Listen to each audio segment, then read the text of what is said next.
بے شمار دینی اور تعلیمی ویڈیوز دیکھنے کے لیے ہمارا چینل سبسکرائب کیجیے اور ہماری نئی ویڈیوز سے اپڈیٹ رہنے کے لیے بیل آئیکن پر کلک کیجیے۔ ان الحمد لله نحمده ونستعينه ونستغفره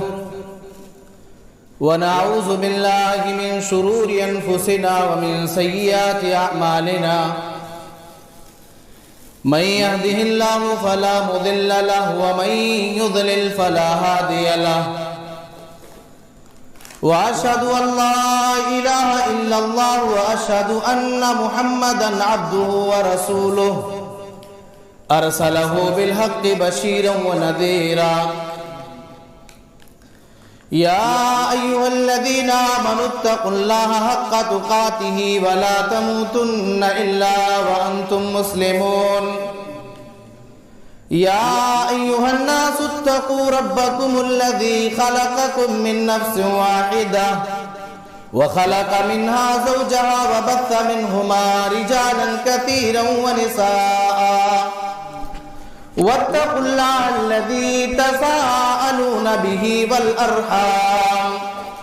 إن الله كان عليكم رقيبا يا أيها الذين آمنوا اتقوا الله وقولوا قولا سديدا يصلح لكم أعمالكم ويغفر لكم ذنوبكم ومن يطع الله ورسوله فقد فاز فوزا عظيما أما بعد فإن خير الحديث كتاب الله وخير الهدي هدي محمد صلى الله عليه وسلم وشر الأمور محدثاتها وكل محدثة بدعة وكل بدعة ضلالة وكل ضلالة في النار فأعوذ بالله السميع العليم من الشيطان الرجيم من همزه ونفخه ونفثه بسم الله الرحمن الرحيم فمن كان يرجو لقاء ربه فليعمل عملا صالحا ولا يشرك بعبادة ربه أحدا وقال في موضع آخر وما خلقت الجن والإنس إلا ليعبدون وقال النبي صلى الله عليه وسلم لا تقوم الساعة حتى لا يقال في الأرض لا إله إلا الله رب اشرح لي صدري ويسر لي أمري واحلل عقدة من لساني يفقهوا قولي رب زدني علما اللهم رب زدني علما سبحانك لا علم لنا إلا ما علمتنا إنك أنت العليم الحكيم وتب علينا إنك أنت التواب الرحيم اللهم آتي نفسي تقواها وزكيها أنت خير من زكاها أنت وليها ومولاها محترم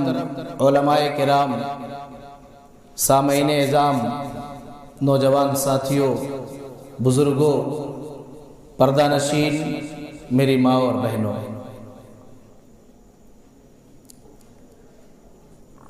ہم سب یہ جانتے ہیں کہ اس کائنات کے اندر پوری انسانیت کا خالق، مالک، رازق، مربی اور پالنہار اللہ رب العالمین ہی ہے، اور ہمیں یہ بھی پتا ہے، ہم یہ بھی جانتے ہیں کہ اللہ رب العالمین نے اس کائنات کے اندر اپنے بندوں کو پیدا کر کے بے سہارا، بے یار، بے مددگار، یوں ہی بھٹکتا، گمراہی اور ضلالت کے عمیق گڈھے میں بھٹکتا ہوا اللہ تبارک و تعالیٰ نے اپنے بندوں کو نہیں چھوڑا۔ حسب ضرورت اللہ رب العالمین نے اس کائنات کے اندر نبیوں اور رسولوں کے بھیجنے کا سلسلہ شروع کیا